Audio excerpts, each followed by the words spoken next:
Hi, I'm Wendy Stone, your host and reader for Storytime.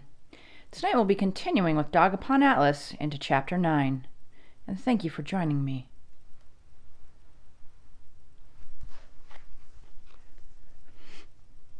I ran all the way from Brooklyn to the Upper West Side in Manhattan.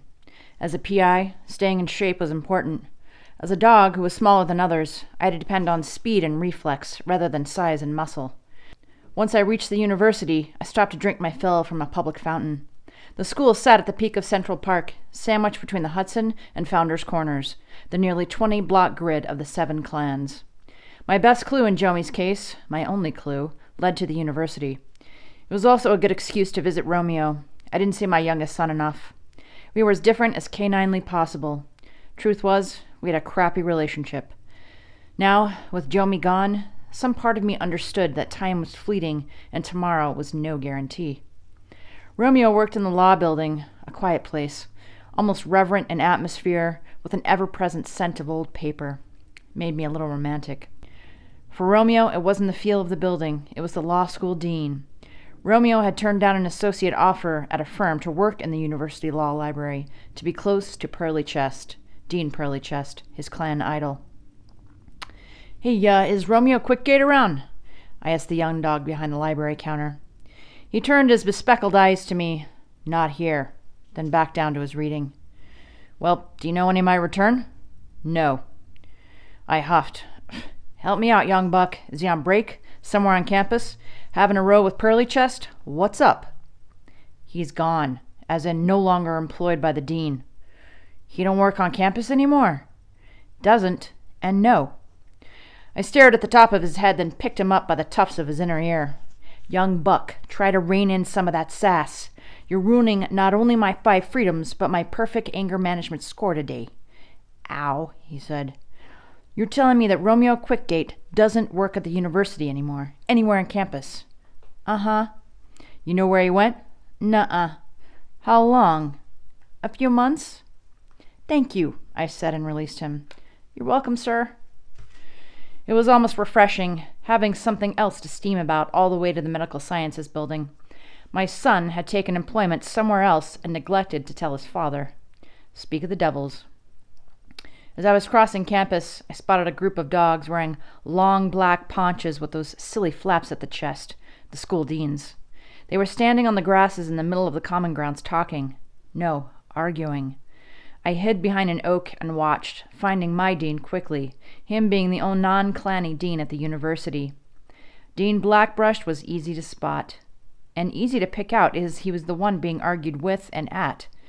As the conversation came to a violent verbal end, I took off after Blackbrush, catching up with him as he neared the edge of the commons. Bad morning? I asked. What? He asked, barely turning to see who was following him. Yes, you could say that. Those succubi want to run a psychological experiment with the students. Put a group from each school in a hangar and see who survives. A test of survival, I said. A test of loyalty, he answered. Make no mistake, they care only for loyalty. We walked in silence for a minute. You haven't asked, I said. Asked what? If I'm a student. He stopped. You're not a student? The way you walk? The way you absorb your environment? One could say with even a bit of fear and trepidation. And you smell like someone I know, Jomi Stronghawk. Well, I said, it's good to see some of the highly educated haven't lost their touch. Nice imprint, considering her mark is buried deep in one of my pockets. So, who are you? Deacon Tawnyside of Tawnyside Investigations. I'm on a case. Jomi's case. She was, murdered yesterday outside of Central Park. He nodded. Damn. Yeah. I removed the photo from inside my paunch. Someone sent this to her. I don't know what it is or what it means, but it's got your initials on the back. What can you tell me? He took the photo, flipped it again, studied the puppy, then took off.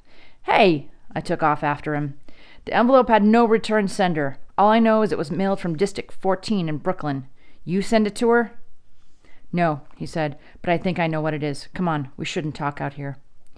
We booked it across campus and into the medical sciences building. Blackbrush moved fast for a guy with a front prosthetic. Injured in the spotted crap battle, he said, seeming to read my mind.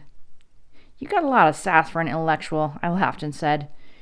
He stopped, grinned, then took off again, blazing through screaming students, blocking most of the path into his office. We entered. He shut and locked the door, blew out a breath, and removed his robe. "I'm sorry to hear about Jomi," he said. "She was an exceptional dog, truly bright and lovely." He picked up a pair of wraparound specs from his desk, put them on, and studied the photo some more. While he studied it, I studied him, and his office. Shelf after shelf of books lining the walls, haphazardly arranged, sticking out, on the floors, open to pages with sticky notes, the yellow flaps like tiny sails with no wind. A messy desk with half-eaten meals and crumpled paper. A blackboard with barely legible notes scribbled from edge to edge, like it had never been cleaned, or cleaned a million times. And something else, something behind the blackboard. I laughed. I was going to like this dog. I took out my scent ledger and added an entry, black-brushed, Lit-C and toothpaste. I returned it to its pocket and asked, "Jomi wasn't a student. How did you know her?"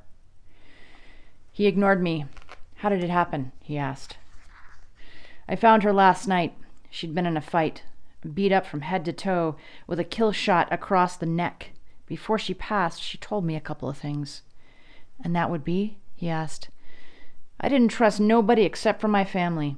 But there was something about Blackbrush. I could trust this guy. She said I needed to get involved, and that I needed to help someone, a female someone."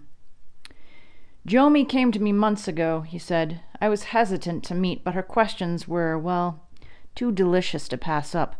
Do you believe in destiny, Mr. Tawnyside?" "Nope." "I see. You're the kind of dog who believes in the scent of things. If you can smell it, it exists. Dog makes his own destiny." "Something like that." "Jomi wanted to understand mapping the canine genome," he said. "She wanted to understand how chromosomes function, what role RNA plays, even how viral vectors are used in gene therapy. Questions a research student would ask." My eyes glazed over. "Altering our bodies, Mr. Tawnyside." "Why? Jomi was a janitor, steward of cleanliness." He grinned. "I see you've met Mr. Needlepad of Bricktail." "Look," I said, "I get that Jomi worked in a department at Bricktail where this info might be interesting, but why was she coming to you specifically?" "She was scared," he said. "She didn't say as much, but I knew. I asked many times. She deftly sidelined my curiosity. In a way, I was always hoping Jomi would leave her career in the janitorial arts and explore life in the medical sciences. I even offered to sponsor her, more than once." "So what'd you tell her?" He laid on an old rug in the middle of his room, removed his spectacles, and wiped them at the edge of his faded black paunch. "You see," he said, "while you and I may have our health issues, it's nothing compared to the 7. Every heinous form of cancer you can imagine. Bone, blood, mast cell, lymphoma." Our discussions began innocently enough, Jomi's curiosity leaning toward general genetics questions. But it began to take obvious turns toward the more specific, why the 7 have so many problems, and what could be done to change it. She feigned a certain level of eagerness, but the questions were personal.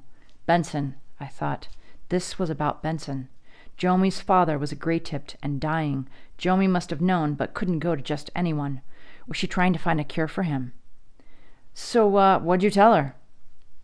"I told her," he said, "that the solution is ironically simple. It is to breed outside the clans. Here's where you and I would agree that the best solution is the old-fashioned one." "Make pups with the average mutt," I said. "Exactly," he answered. "The more average, the better." "Well, that ain't gonna happen, and it wouldn't help Jomi heal Benson. It also wouldn't explain her last cryptic messages." He returned the photo. "I believe what you may be looking at is a bricktail infant. You can see the shape and early deep ginger markings at the tip of the tail. The bricktails, among the other clans, have in their line a high infant mortality rate." "How would I know if a dog wasn't quite full mutt, Dean My pager went off. I nodded at his desk phone. "You mind?" "Dial away, detective." The page was from Africa. She answered on the first ring. "Everything all right, sweetie?" "No, Dad. Some cops came by the clinic. They were looking for you. Said they wanted to ask you some questions about a murder." That wasn't so strange. Yeah. You get the precinct? I'll stop by when I'm done at the university." No, Pops, you don't understand. The way they were acting, they don't want to know what you saw. They were acting like you were wanted for questioning. Uh-huh, I answered. They even looked around the clinic like I was hiding you or something.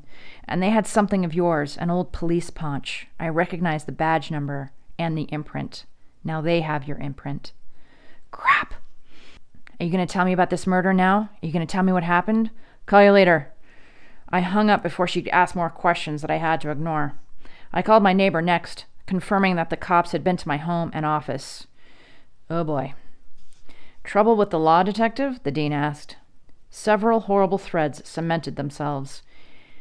I think I'm getting framed for murder. He actually laughed.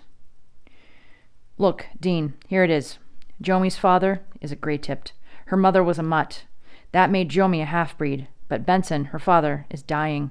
He's got all that crap you talked about. Cancer of the... Well, I can't frickin' remember. Anyway, he's dying, not at a ripe old age. I think Jomi may have been trying to help him. To his credit, he showed no surprise, just a slow and thoughtful nod. Okay. But, I can't help Benson unless I know what she was up to. Does Fairyview mean anything to you? I asked him. No. How about Dr. Tessa Fullwither? She's on my staff, he answered. Well, where is she? Not on the schedule until late next... Oh, no. He climbed to his feet. She's involved in all this. I'd say yes, I answered, considering that imprint you sent it in my pocket doesn't belong to just Jomi. It's a shirt with Fullwither's initials embroidered on it. Did Jomi ever mention her? Not once, he said. I'd remember that. I didn't know they knew each other. Would you excuse me for a moment? I waited while the dean made a call to Tessa's husband. He verified she disappeared around the same time as Jomi. It appears your theory of their involvement is likely correct, Blackbrushed said. I got one more call to make if you don't mind, Dean, but you may not want to hear it. It's clan business. He shrugged and gestured to the sign behind his blackboard. I know you've already seen that, so it's no stretch of the imagination to guess that the clans and I share no love. Dial away. I quickly looked up Bricktail Manor in his phone book and dialed. Faking a soft Australian accent, I asked to speak to Sophia, that I was her first escaping artist and her appointment had been moved. Like I suspected, they had no problem telling me where she was. Dean Blackbrushed, huffed, and giggled. Yep, I said, I made a pretext call to a clan member using your phone. I'm happy I was here to witness it, he said. You think a Bricktail set you up for Jomi's murder? I got a visit from a clanny this morning, claiming that Jomi had not only befriended Fullwither, but done it with intent. Know what I'm saying? That doesn't sound like the young dog I met. That's what I said. He nodded at my front wrist. What happened? I flipped my useless nub of a dewclaw at him. Last battle, the Bricktails and the Ice Flats. The BFD battle, we called it. He laughed. Listen, Blackbrushed. If you're going to wave that thing around during the coronations this week, stay in the middle of the crowd. The cops tend to pick off the edges. I will, thank you. Here, he said, and ripped a page from a brochure on his desk. That's a good picture of Tessa. Find her, Mr. Tawnyside, please. She's a friend of mine. And be careful of the Bricktails, Mr. Tawnyside, he said. They're not to be trusted. Well, that's an easy one there, Dean, 'cause I don't trust nobody. Oh, how I love the double negatives, he said. Yep, makes it doubly true. Well, thank you for joining me. I hope to see you next time. In the meantime, find a nice fire and stay warm.